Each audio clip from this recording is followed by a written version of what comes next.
भाई रुपया अगर 1000 रुपए तक भी गिरता है तो उससे मेरा क्या मतलब। अगर आप भी ये सोचते हैं तो ये वीडियो सिर्फ आप लोगों के लिए। देखिए दोस्तों, इंडिया जो है वो वर्ल्ड वाइड एक्सपोर्ट तो करता है, लेकिन उससे कई ज्यादा चीजें इंपोर्ट करता है। ऑयल, गोल्ड, इलेक्ट्रॉनिक्स, मशीनरी, ये सारी चीजें इंपोर्ट करता है और उसके लिए खर्च होता है डॉलर। अब आप लोग एक चीज पूछेंगे, भाई एक चीज बता, आज से 5 महीने पहले $1 85 का था और आज की डेट के अंदर $1 90 का हुआ। ये तो 85 से 90 तो बढ़ा ना। तो लोग ऐसा क्यों बोल रहे हैं कि रुपया गिर रहा है। तो इस चीज को ना मैं आपको एक एग्जांपल से समझाता हूँ।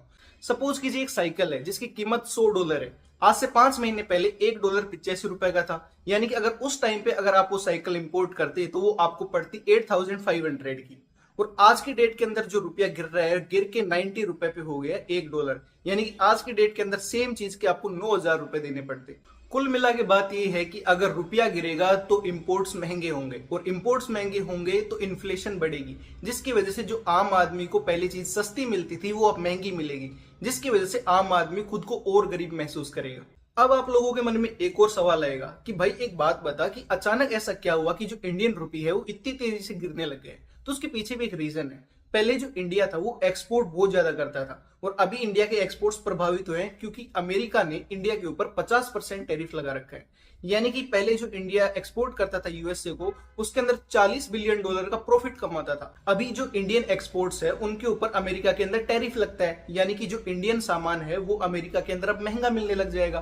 तो जो अमेरिकी लोग है वो इंडियन सामान क्यों खरीदेंगे, जिसकी वजह से जो प्रॉफिट इंडिया को पहले अमेरिका को एक्सपोर्ट करके होता था वो अभी नहीं हो रहा है। दूसरा जो एफडीआई है, फॉरेन डायरेक्ट इन्वेस्टमेंट, वो भी अपना पैसा निकाल रहे हैं क्योंकि इंडिया की जो इकोनॉमी है वो स्टेबल नहीं है अभी, जिसकी वजह से कोई भी अपना पैसा इंडिया में डालना नहीं चाह रहा, जिसकी वजह से रुपया और भी ज्यादा गिर रहा है। इसके बाद में आप लोग बोलेंगे कि भाई ये चीज तो हम समझ गए कि जो इंडियन रुपी है वो क्यों गिर रहा है, लेकिन इसका कोई सोल्यूशन भी तो होगा जिसकी वजह से जो इंडियन रुपी गिर रहा है वो स्टेबल हो जाए। तो उसका सिर्फ एक सोल्यूशन है दोस्तों, कि इंडिया को ज्यादा से ज्यादा डॉलर्स कमाने होंगे, और इंडिया को डॉलर्स कमाने के लिए ज्यादा से ज्यादा एक्सपोर्ट करना पड़ेगा, और यूएसए के साथ में जो ट्रेड डील है उसको जल्दी से जल्दी सेटल करना पड़ेगा। एक बार अगर इंडिया एक्सपोर्ट करने के अंदर कामयाब हो जाता है तो इंडिया के अंदर डॉलर्स आएंगे। डॉलर्स आएंगे तो इंडिया की जो इकोनॉमी है वो एक तरीके से स्टेबल हो जाएगी, और स्टेबल होने के बाद में जो फॉरेन डायरेक्ट इन्वेस्टमेंट एफडीआई है वो इन्वेस्टमेंट करेगा इंडिया के अंदर, जिससे और ज्यादा डॉलर्स इंडिया में आएंगे, जिससे कि इंडियन रुपी स्टेबल हो जाएगा और ज्यादा नहीं गिरेगा।